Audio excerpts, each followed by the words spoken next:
La vie de Chris avec la spondylarthrite ankylosante. Chris ouvrait les yeux chaque matin avec cette raideur familière, souvenir permanent de sa spondylarthrite ankylosante.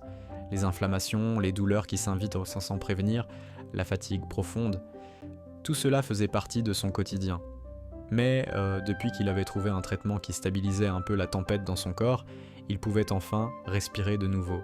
Grâce à ce précieux équilibre, Chris continuait de travailler comme cuisinier dans une maison de retraite. Là-bas, il mettait tout son cœur dans chaque plat, ajustant les saveurs avec une douceur rare. Les résidents l'appréciaient pour sa bienveillance autant que pour ses recettes.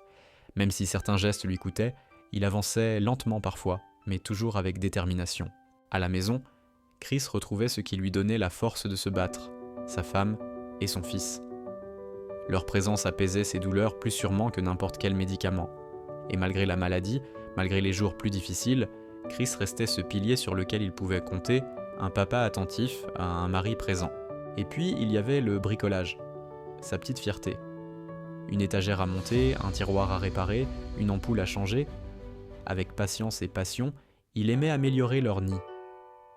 Parfois son dos protestait, parfois ses articulations se bloquaient, mais il faisait des pauses, respirait et reprenait.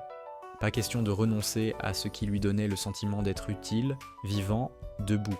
Chaque soir, Chris se disait qu'il avançait malgré tout. Pas parce que la maladie était légère, mais parce qu'il avait trouvé un équilibre, un traitement, et surtout un amour assez fort pour continuer d'aller de l'avant.